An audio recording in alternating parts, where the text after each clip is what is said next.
Hi, Hi, how are you?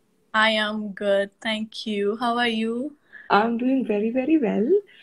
Thank you so much for joining, Yashaswee, and we're seeing people joining as well. So we'll wait a couple of minutes and hang in there just to give some time to people to join.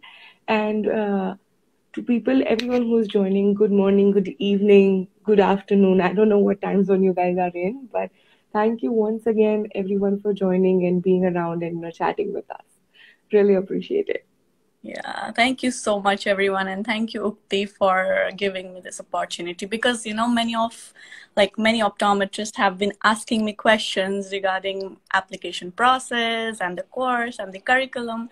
So I think this is a good platform. So Absolutely, absolutely. I'm super excited because I do get questions regarding the same, and I don't think so I'm qualified enough to answer, though I know the process. So I thought, let me get an expert online so that, people can directly ask questions to you. I am not an expert. The only thing is like the journey. So yeah. Wonderful. I'm so glad to see so many people joining in. So we'll give another minute before we start the conversation, and to just give a brief of the flow to whoever has joined. I would first like Yashasvi to give her introduction. I know her for quite some time now, thanks to all her hard work and amazing things she did with Let's Revolutionize, trying to bring awareness. And then she moved on to coming back to Boston and trying to do something really interesting there. So we're going to learn a little bit more about yourself, and then we'll directly dive into this conversation about the process, fees, how hard or easy it is, immigration things, so on and so forth. Throughout the conversation, I would like to just inform everyone, if you have any questions, please start putting it in the chat, and we will take it as in the conversation as possible. So please feel free to just drop in your questions, drop in a message, anything you just want to wave out to us. Anything that you want to say, just keep writing in the comments. We'll really appreciate it. Yeah. All right. So let's get started. Yashasvi, if you don't mind, if you can just tell me a little bit about yourself so that everybody who don't know you Mhm. will learn a little more about yourself. Yeah, sure. So I began my optometry journey from Bharati Vidyapit School of Optometry, Pune, India. And then I went to internship to LV Prasad Eye Institute, like during my bachelor's of optometry. So we had to do internship for a year. So I went for 13 months internship in LV Prasad Eye Institute. And then I thought, like, I was confused between doing masters and working. And, back in the mind, I always had this thing, like, I want to do Doctor of Optometry. But at that period of time, I didn't know how. But I was like, okay, there is only one program that is offering Doctor of Optometry program to international optometrists. So that requires like 2 years of experience, clinical experience after Right. graduation. So I thought that I should start working for it, and I went back to Nepal, and getting job in Nepal was quite a challenge because there were very few hospitals, so I had to work in clinical settings to apply for this program. So luckily I got into like one of the good hospitals, Tilganga Institute of Ophthalmology, and I worked there for about 3.5 years. And Mm-hmm. then I started applying to NECO, and here I am, and almost halfway through. So this is a 2 years program. So yeah. Wonderful. So 2 years program sounds as interesting as it sounds. I know because in the past, even I tried to apply, I didn't get through, but I know it is super, super challenging. So as easy as you're making it sound, oh yeah, I got into a 2 year program. I know it wasn't that easy. So we'll go with the first thing first.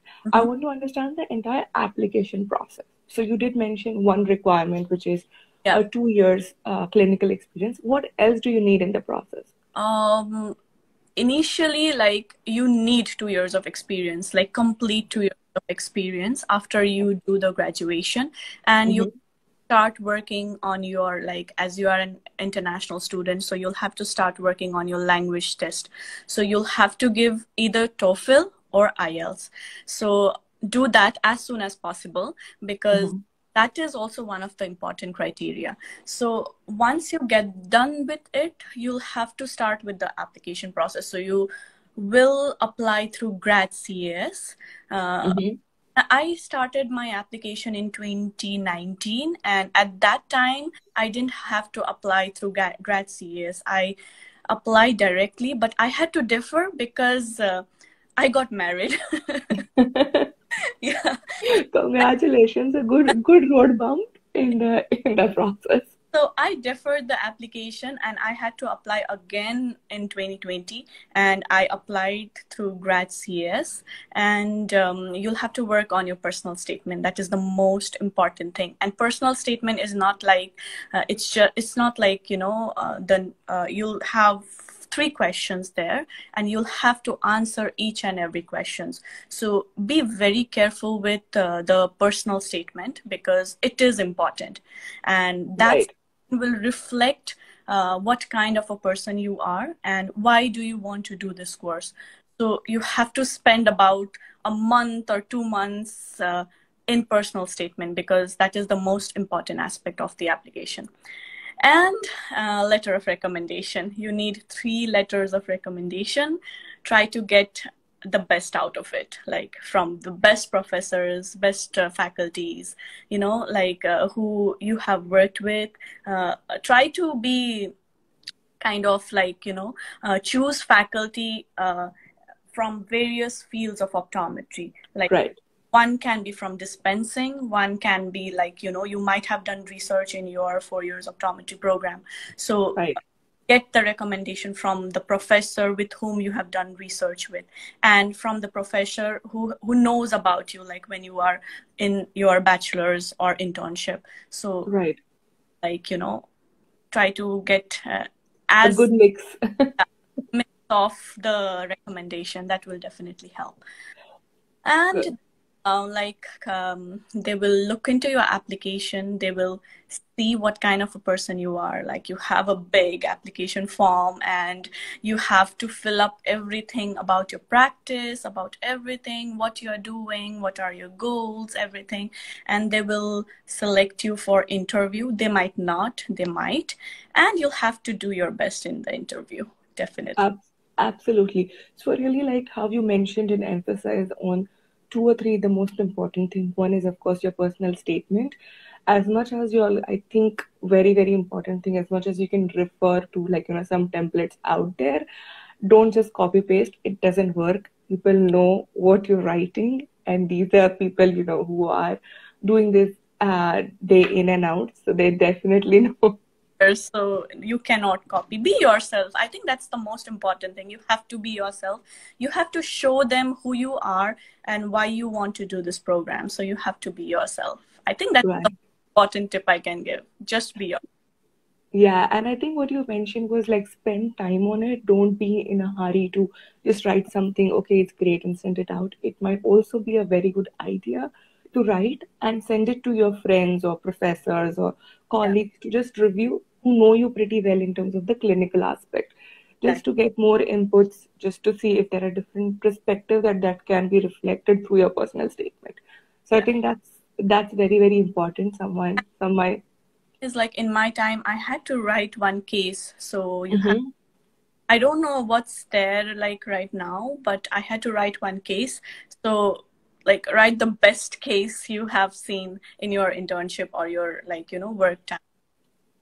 Also, for the case study, I wanted to better understand when you talk about case study, right? Is it important to have like a very complex case study, or is it just important to have a good case study where you have done everything right with all the steps documented, something that's more detailed versus something which is more fancy? I think the thing that is important is how you made difference in patient's life as an optometrist. So you don't have to have like I didn't have any complex cases. I had a simple case, and the only thing you need to highlight is like how you made a difference in that patient's life as an optometrist. Got it.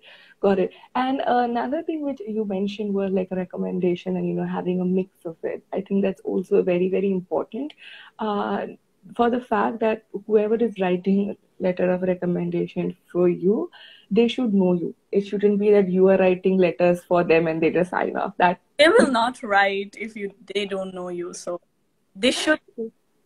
as a student and as Right. a colleague, or like you can get a recommendation from your workplace because you are already working for 2 years, and one Right. get from your faculty, like whoever taught you in bachelor's of optometry, and one can be from your internship or your research professor. So I think that's the good mix, but yeah, it's your choice, definitely. But yeah, I think that would be good. Wonderful. So I would just like to take a moment to thank everyone who's joining and welcome.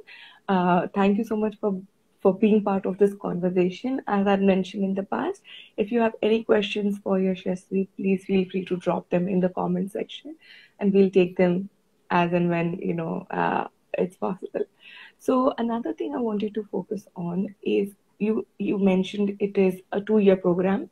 It is Yes. an Advanced Standing International Program, or ASIP as they called it. So what is the course structure, if you can break that down for us? To be precise, ASIP is like you are doing 4 years of the complete Doctor of Optometry course in 2 years. So have to be ready to get into the program because it's an easy program. You are studying literally everything. You are not exempted from any subjects. You are having the same competency as the 4 years Doctor of Optometry students. So like you have to do everything, but you are doing it in 2 years. So 3 years, for 4 years Doctor of Optometry, they will study for 3 years, they will go through the course, and 1 year is externship.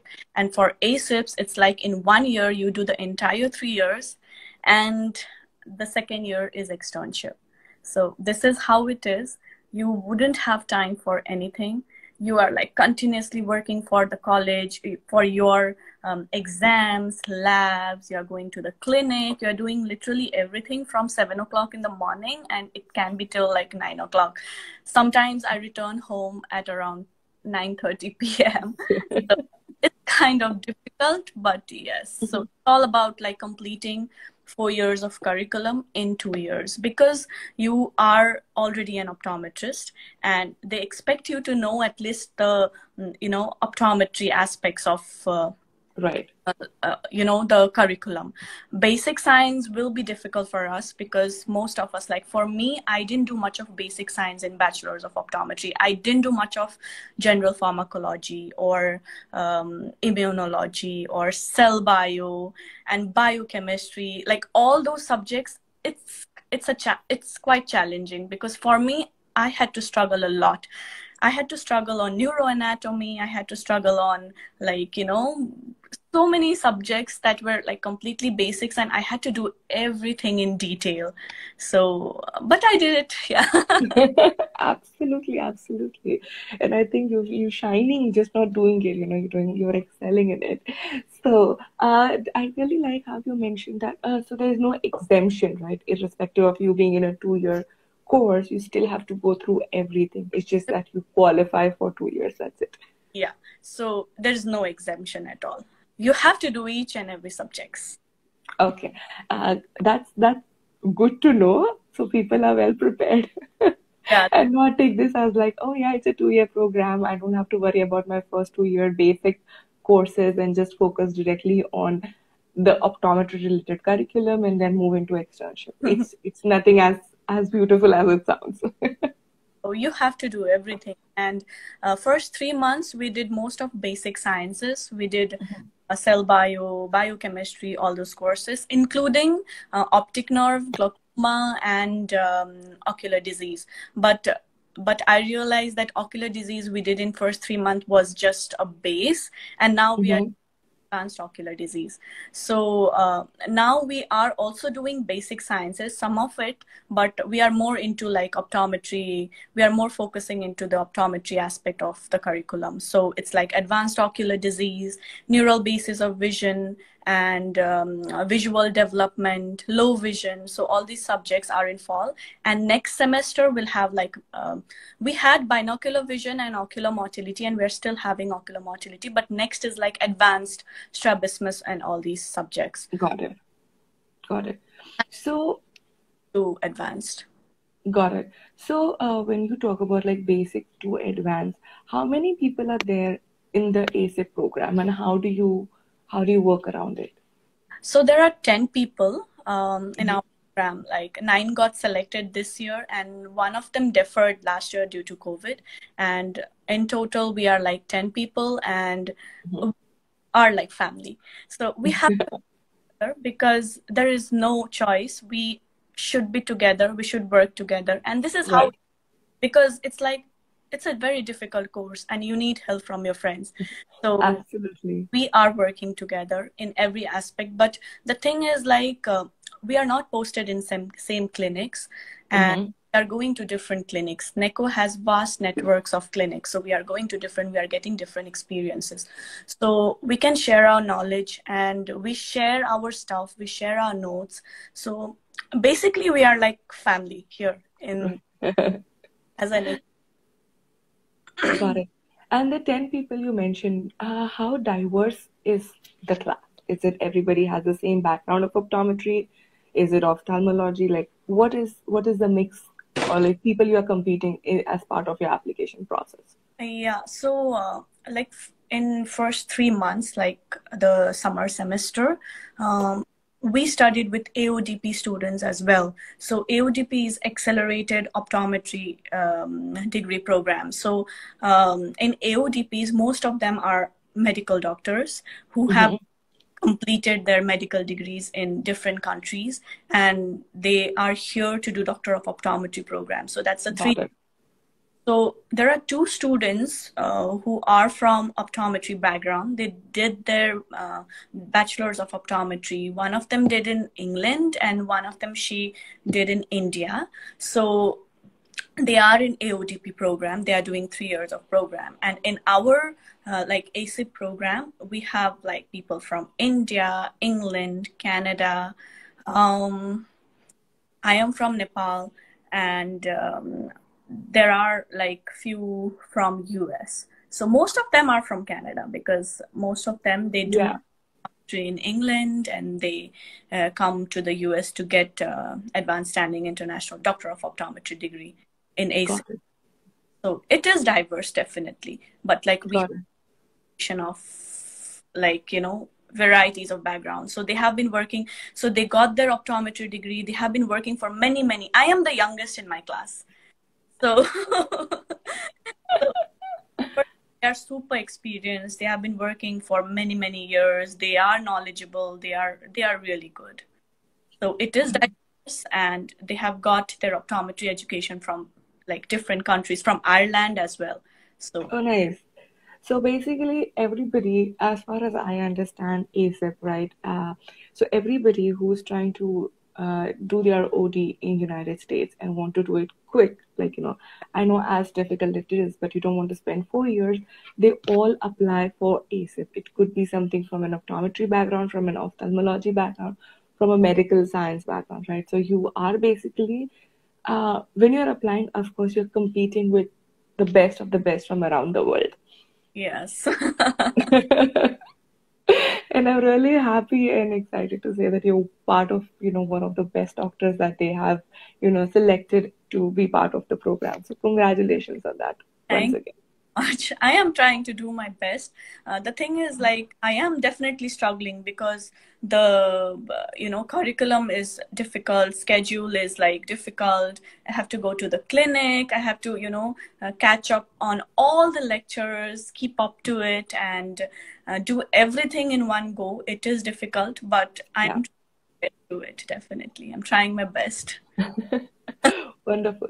So before I ask you the next question, I had someone who's asked us Opto Key 24.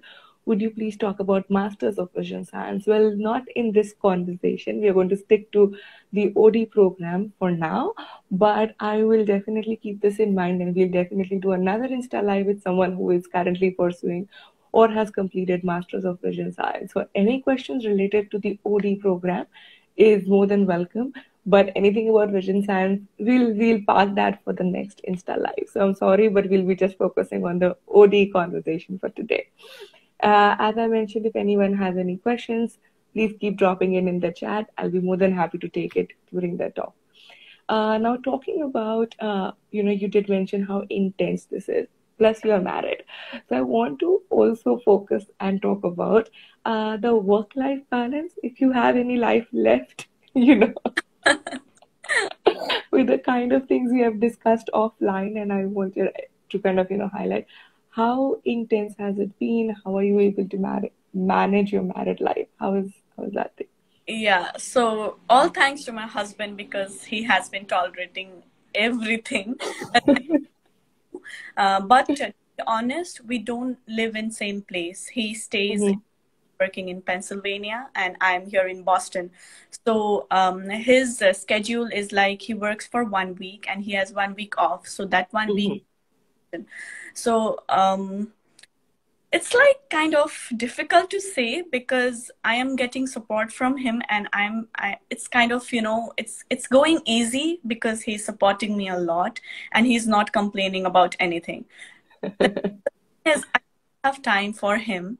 I don't have time for anything else. Like last week I have exams for about 20 days and I didn't even look at his face for about a month or 1 month, 1.5 months because I didn't have time. Like I used to get up, I used to study for exam, I used to attend lectures, I used to go to clinic, come back, labs, do my assignments. We have many homework. So like one of the homework is we have to go to the clinic and we have to complete everything. We have to do BIO, we have to do 90, everything, show to the resident, get it signed and submit. So for that, I will have to go to the college definitely. So literally, I don't have time for my husband. I don't have time for my family as of now. But I was already prepared about it. Right. I knew this curriculum was definitely intense, and it's just for a year. Next year, Right. internship, I'm trying my best to get my internship around the area where he is staying, but I'm not sure if I'll get it or not, but I'm trying my best. Still, it would be like 1 or 1.5 hour distance, but yes, I don't have any answer for this because, to be honest, I don't have time. And he is supporting me a lot. And my family, they do understand, like his family and my family, like both families, they do understand that I have a very, very intense and rigorous curriculum. So, to all students who really want to get into this program, I would want to say that you have to sacrifice even your food if you want to get it, but it's for the best. So, Right, absolutely. Like it is something that you are working towards your passion or probably a dream career that you're looking for many. So yes, if you're ready for it 100% mentally as well as like putting your personal time, yeah, mentally, physically, everything, because it could be exhausting it will staying be. up all day. There are Yeah. many that you had never done before. For me, neuro Hmm. it was like I didn't even know ABCD. So I had to I had to keep up to all the lectures and my husband did help me a lot because he's a physician here. So he knows about like basic science and everything. So he taught me a Right. lot. And we used to like he would be in Pennsylvania and we used to Zoom call and he would teach me everything. So it's not easy, but it's doable. God, absolutely, absolutely. So I'm going to quickly take few questions. I think some of them they joined late. So I got one question which said, "Do we need to give an OAT for the admission?" No, for ASIP program, you don't need to give OET. If you want to get enrolled in 4 years optometry, you do have to give OET. Got it. Perfect. We also have another question about the fee Mm-hmm. and how to apply for this course and what will be the fee. For the application, I think we already did Yeah. go over it, but I think there are two people who have similar question. I'm going to read out both and then you can take that. And we'll talk about a fee any which ways at my next question. But first part of the question was how to apply for the course and how do you choose which college you want to enroll, or it uh, is it you get according to the interview? So I think if we can just quickly, talk again about the application process and how you chose the So college. application process, you'll have to work on TOEFL or IELTS, your personal statement, do your best because personal statement it takes a long time to, write. So work on personal statements. So you have to apply via grad CS. So in grad CS, you'll get few questions. You'll have to answer all the questions and write an essay. You will get more, like, you'll have to write more about your practice, how much you practiced and how many patients you saw, everything in detail about how you are practicing optometry in your school. And you're good to go. Basically, you have to go to grad CS and the letter of recommendation. That's the most important aspect of the application. And about choosing the college, right? So There's just one college actually. yeah, one, right now, I guess there are a few colleges Yeah. of advanced standing international program. But when I applied to this course, I only had one option, NECO. It's like, I am either going to NECO or I'm going nowhere else. I was working, I don't know, back in my mind, when I was doing Bachelor of Optometry, I had this affinity towards clinical aspect of optometry. And I always knew that, I want to do something in clinical optometry. And I had this, I don't know, I had this instinct that I would want to do Doctor of Optometry program. So I was working on it. GPA is really important. I forgot to mention about it because, like, when I applied to NECO, the criteria was like more than 3.5 GPA. Right. So I had to send all my reports to WES, World Education, and they will evaluate your marks and mark sheet, and they will send the GPA to the college. So it is important. So try to maintain good grades while you are in that school. It is really important because that reflects what kind of a student you are, and if you can take this course, rigorous course in NECO. So GPA is important. So to all students who are currently doing Bachelor of Optometry, try to, maintain good grades. You don't have to be like a topper or something like that, but try to maintain good grades. Right. So for all those who haven't heard about the GPA scoring, another thing to add here. So in United States, they do have scoring or credits for each course or each grade that you get. And when we're talking about 3.5, 3.7, that score is out of 4. So that is what she meant, like, to have a good GPA. Anything above 3.5, it is an average grade scoring for, all the coursework that you have done. So if you are able to maintain an A grade, or you'll be in a very good space, right? You don't have to be a topper, but just maintain a good GPA. And many people, like when I was doing my evaluation, I thought that they would just convert percentage into GPA, but that's not the case. They're not convert percentage into GPA. So they will evaluate each and every subjects. They will evaluate credit hours, and then they will provide you the GPA. They will evaluate even the universities you have. Right. So that is really important. So don't think that, oh, I got 70%, oh, I'm not eligible to get good GPA. You are. Like, they know how it is in India. They know that, like, we don't get like 90 or 100. They know like 70 is a good grade. So, like, I'm just giving an example. Right. So the most important thing is, especially with WES, or World Education Services, that you'll require the WES evaluation, is to start early. Even if you're planning, like, to do something after a year, I would highly recommend to get your WES evaluation done, because that process does take time. If you don't have any transcript, or if you're missing any document, you might have to resend it to them. Make sure that all your paperwork is done, and that score is all, like, that grading, or that GPA score is always the same. So once you get your WS out of the way, even when you're trying to gather your 2 years of clinical experience, I think that would be a very good place to start with, to get your WS done.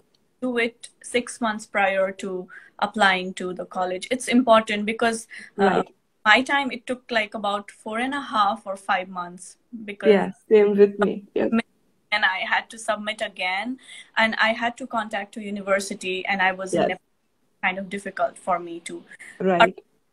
So you have to be very quick regarding the WES. Absolutely. Like, as soon as possible, just get it done with it. Exactly. So I think that's very important, to give at least 6 months when you're planning every other things, get your WA sorted. And same with IELTS or TOEFL. That scores are valid for 2 years, if I'm not wrong. Yeah. So make sure you get those two things sorted while you're working on your statement, recommendation, workix. And we have another question which says, is 2 years of clinical experience mandatory, or masters in optometry can complement it? 2 years of experience is mandatory. Masters of optometry will not complement it. After doing masters of optometry, if you have 2 years of experience, then I think you're good to go. Okay, got it. And we're going to talk, is there any fund or scholarship? We're going to talk about a fee now. Can you name those colleges which are offering ASIP other than NECO? Like my friends, they are applying to, I guess, Salus University, but it needs a master degree. So I think if you want to apply with your master degree, then apply to Salus University. I'm not sure. I'm just, there are a few friends who are applying to Salus University who have already completed their master's degree. And I guess even SUNY College. SUNY, yeah. I was going to say that. So SUNY has a course. So when I'm saying SUNY, it is the university in New York. For people, we keep saying NECO, SUNY because we are so used to it, but it is SUNY.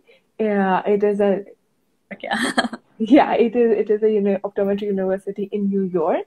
The only difference, I am not sure if anything has changed today, but I do know with SUNY, it could be a 3-year course. So they decide once you enroll into the program where you stand, are you able to cope up with the education that they're trying to provide? If yes, then you complete it in 3 years. If not, it might extend to the 4th year as well. With NECO, will also have to give part 1 licensing exam. Yeah. In SUNY. Even in Salus, I think they will ask you to give part 1 NBEO so that they can decide on how long you should be, there as a student. So, yes, got it. We'll talk about the license exam again. Yes, exactly. We'll be talking about that. But yes, there are different stages and they decide based on where you stand, and they'll guide you accordingly. Wherein with NECO, it is set if you are part of an ASIP program, you will be done in 2 years. It is intense. There is no ifs or buts. So with other colleges, you do have a little bit of a wiggle room. With NECO, it is what it is. Yeah. And I think one more college is Indiana University. I think it's providing advanced standing international program, but it has some criteria. You'll have to go to the website and email them regarding the details. Got it. What is the minimum score for IELTS? Do you know that? It's 7, and you have to get 7 in speaking. So for IELTS, I gave IELTS, it's 7. I don't know about TOEFL, but I think I went through the website. For TOEFL, it should be about 88, and in speaking, you have to get more than 88. Like speaking should be good, better than the score. Got it. Everything is given there in detail. Got it. Now let's talk about the fee structure, because I think many people do have questions about fee structure. Are there any scholarships? If you can break that down for us, please. Fee structure, I will tell you according to the NECO website. So I will give you the exact details. So for ASIP program, tuition fee is like $59 for $34 tuition fee, excluding living allowance. So you'll have to pay $59 for $34 in a year. I think second year is a bit less than the first year. So in first year, you have to pay $59 for $34. And you will pay in installment. And about scholarship, there are scholarship, but you will only be able to apply for scholarship after getting enrolled in the program, depending on the kind of student you are and from where you are. And there are even loans that you'll get. I think they have, if you have a green card or citizen, you can apply for federal loan, but there are other various loans. Even if you are not a green card holder or a citizen of United States, there are few other loans that are available for you in less amount of interest. So this is what it is like regarding tuition. Got it. And let's talk about you mentioned about green card, right? Everybody doesn't have a green card when they No, enter. They come. national Yeah, students, they are on F1 visa. Like most of them in our class, all of us, we yeah, are on visa. right. So can you talk about the visa process? Because I know about it, you know about it, but then people might still wonder, like, how do they start? So as you mentioned, when you come in for the program as a student, you come in on an F1 visa. What happens after that once you graduate? Once you graduate, you are on student visa. Once you graduate, you will have the opportunity to do OPT. So that is practical training that Mm-hmm. given to students who are on F1 visa and who would like to work in the US. So many of Right. the students, most of them, either they go back or they stay in the US and work in the US, get licensed and work in the US. So you get the OPT thing, and you are working in OPT, and then you apply to different clinics or hospitals or wherever you want to apply for job. But do see if they accept, if they are sponsoring you H1B visa. So there are many clinics who are sponsoring H1B visa, so you'll have to apply on that, on those clinics who are offering H1B visas. So you will find it, it's not difficult. There are optometrists who have stayed in, got licensed in the US and are working on H1B visas. Got it. So just for people to, to give a little more background of that. So H1B, what we're talking about, is your work visa. It is attached or affiliated by some organization or the company or a clinic you're working with. So basically, they sponsor your work visa. Only then you are allowed to work in the United States. So please note, as she mentioned, it's not difficult. It is definitely possible. But once you get your OD degree, right, it's not that, oh yeah, here you go, start working. It's not that easy. You'll have to find some clinic organization, someone who do sponsor your work visa, and that allows you to, keep working and practicing in the United States. So be prepared for that immigration process as well. Yes. And visa process is not easy as well. It's very tedious. It's not Yes. easy. So I had to come to India to apply for my visa because due to COVID, everything was closed in Nepal. So I came to Delhi to apply, and like I had to interview for about 40 minutes for my visa. So it depends on like person to person, and it's not easy. Right. Absolutely, absolutely. And again, another thing about H1B is you have to keep renewing it as well. So it's not a one-time thing. So be prepared to go through the immigration process if you're planning to study and work in United States. It's not that it's not possible, but it is a process you need to be prepared for. Yes. Oh, that's wonderful. We do have one question from Alex. I'm sorry, I don't know the first word, that first name, but Alex is what I'm going to do. Do we have any short-term courses like 6 months to start a career in abroad? Where we where abroad would be my first question, and which courses you're looking for. So I would say let's take it offline. You can send me a personal message and do a little bit of research. Something which I really want to say it out loud. There are definitely many courses in different countries. We're going to focus only on the OD program on this conversation, but give us more specifics when you ask us, like, are there any courses abroad? Like, I don't know which country you are from, where you want to go, what courses you're interested in. So I highly recommend do a little bit of a research and let us know what you're looking for, and we'll be more than happy to help you find your way out of it. Like OD, it doesn't have any short-term course. I think this is the shortest. Yes, absolutely. This is the shortest when it comes to OD program. Wonderful. So we did talk about immigration, fee structure, course, curriculum. Is there anything else that you feel we are missing out, before we are On license exam, right? Yeah. one, part two, and part three. So it's like you'll have to give three parts, like you'll have to give three exams. NBU, like National Board of Okay. Examination, Optometry Examination 1, part 2, and part 3, and it's an 8 hours exam.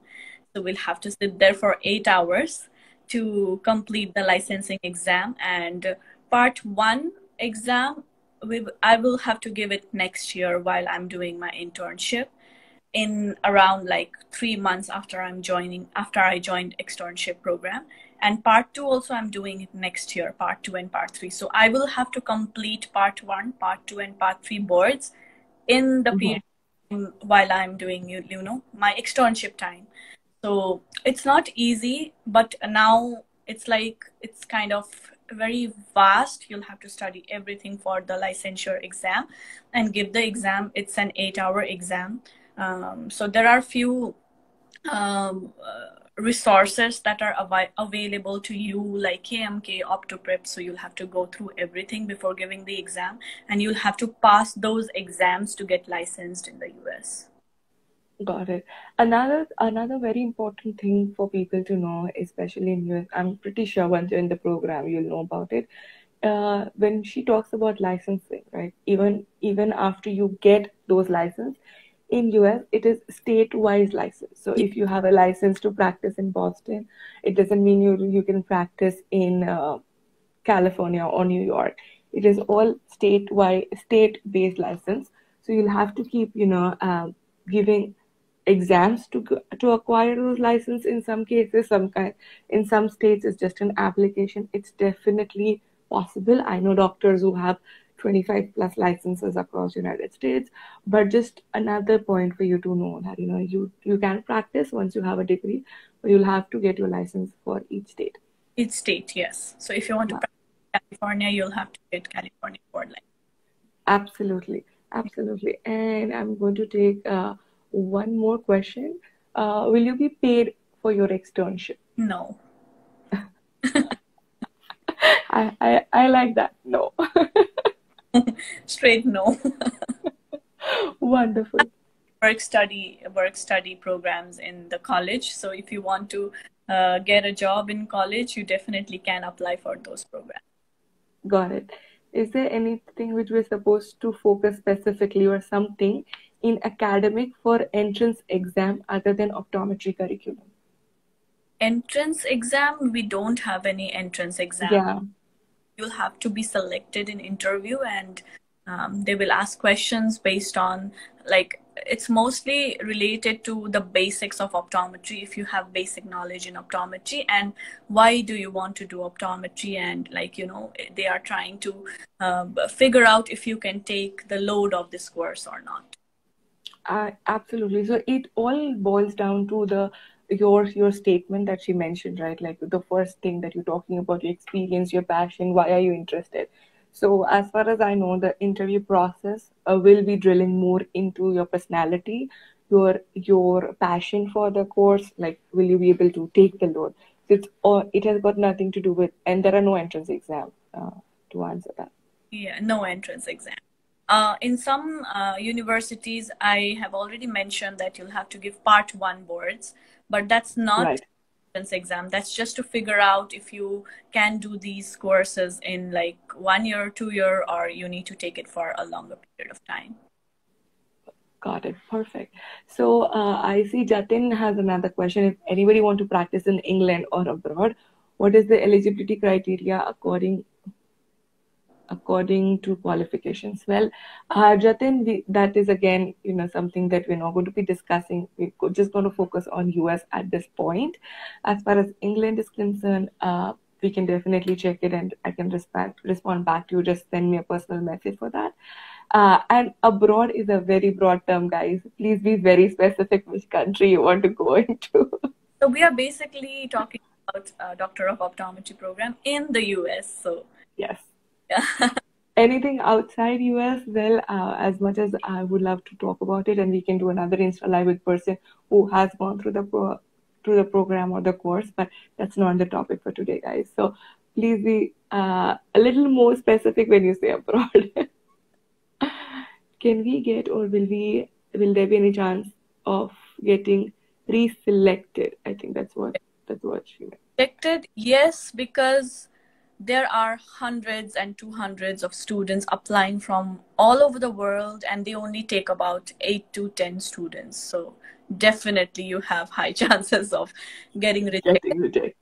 Demotivate you because you give your best, you can be selected. It's not that like you have to be rejected or you will be rejected. You definitely can be selected. Just give your best, work on it, and yes. So don't think about rejection. Just think about how to get accepted into the program and do your best. Absolutely, absolutely. And I think I applied. I did go till the interview round, but then I was rejected. Having said that, I have no regrets. I was able to find my space into something else. But you can always reapply and you can try again. So it's not that even that process is very amazing. It makes you think through why you want to do what you want to do, how you're doing it. So just going through that process itself is very amazing. So go through it and don't worry about rejection. Yeah. You can always try again. Yeah. So it's just one college, so it's kind of like difficult, but don't lose your hope. There are many other opportunities here. Like it's not just doctor of optometry. Like there are many opportunities in the field of optometry. Absolutely, absolutely. And talking about the interview, someone is asked, do you need to be physically present on campus for interview, or can it be an online interview as well?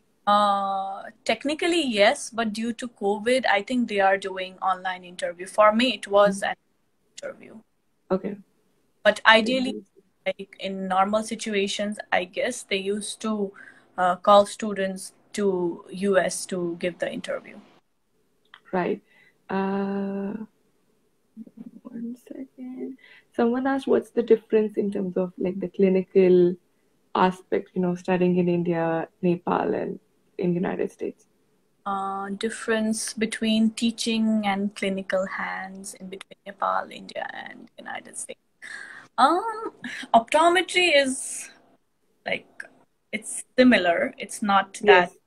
it's not different, I must say, because whatever I learned, like course-wise, curriculum-wise, it is kind of vast in the United States. But when I go to the clinic and when I start looking at the patient, it's the same thing. Like I'm doing the same thing. There is no difference. Exactly. But like course and curriculum and everything, it's kind of advanced, I must say, and vast. Also, the scope of practice do differ from country to country, and I think that's the major difference based on what I have seen. Because we still have two eyes, we still have the same conditions, we still have the exact same clinical setup of the treatment plan that we can offer. But how much can you practice in India or Nepal versus how much can you practice in US is different. Yeah. I think, and the laws, it being a very regulated and highly regulated program in United States, it's a lot more abide by the laws, and you'll have to follow everything to make sure nobody sues you because that's a big thing. And focusing on clinical aspect of optometry. So we learn everything in detail from ocular disease to like all the, advanced eye disease and everything. Like I never had learned so much in detail when I was in India or Nepal. So it's vast. It's the scope of practice is different. They mostly focus on clinical aspect of optometry, and rest everything is similar. The only thing is like about the scope of practice and the curriculum and the advancement of the knowledge. So we are definitely getting the advanced degree while doing Doctor of Optometry. Right. So the site lover has said, if we completed BSc Optometry from India, is our degree valid in US? No, it is not valid in US. If not, what do we have to do to make it possible for us to study there? Well, I would say I think you might have joined in late. This will be saved on my channel, so just listen to the entire conversation again. So you will have Doctor of Optometry to be valid in US. Absolutely. Yes. For the interview, what would be your best advice to succeed and stand out? Be yourself. I think the best thing I can say, be yourself, do your best. Mm. they will be asking many questions to you, but just let them know, why do you want to do optometry and what are your goals? Why do you want to get into the Doctor of Optometry program? Be prepared about those answers. And they might ask you some optometry related questions, so just be prepared regarding that, like some basic questions to test your knowledge. So they might give you some clinical case, not the complex case, that like they might tell you that, okay, this patient is coming to your clinic, so what are you going to do to these patients? So be prepared with that, and be prepared about why you want to do Doctor of Optometry in the United States, and what are your goals in the future after completing this degree. Right. And there's another question immediately after completion of BSc or MSc. Can we apply, or do we need clinical experience? You definitely need 2 years of clinical experience, Yeah. not just one. Can I apply for optometry license in North American countries after attending an OD degree from USA? I'm not sure about it. Yeah. Can apply in Canada, but I'm not sure about other North American countries. US and Canada, you definitely can apply. Got it. Wonderful. I think we did cover pretty much everything in terms of, what the program is, how to apply, what is the process. If anybody has any further questions, please feel free to, reach out to us and message me or her. I know she's super busy, so she might have a little delay in response. Try to respond to a few. I have been trying, but like I'm not getting time. I just got done with my midterm, so I'm kind of like free for a few days, like this weekend, definitely. Thank you so much once again for making a time. I know we've been trying to do this for I think 4 weeks now, but we finally were able to get together. So really, really appreciate you sharing your time, your experience, your process. Thank you once again for being here, sharing it with everyone. And super Thank you congratulations! You really make us proud, and good luck with everything. so much. Thank you, everyone. Thank you so much. Thank you. Just one last thing. This will be available on my channel. So if somebody has not been able to join live, or if you want to go back, before, just to kind of look into what did we discuss, this is always available. So share it with your friends. You can always revisit and review it, whatever we've discussed. So I hope this was helpful, and thank you once again, everyone, for your time. Really appreciate it. Yes, thank you. Thank you so much. And happy Diwali, everyone. I know it's there next week. So I'm alone in Diwali. So never mind. Doing for the best. Yes, absolutely. Happy Diwali, everyone, and thank you so much. Yeah. Happy Diwali. Bye. Bye.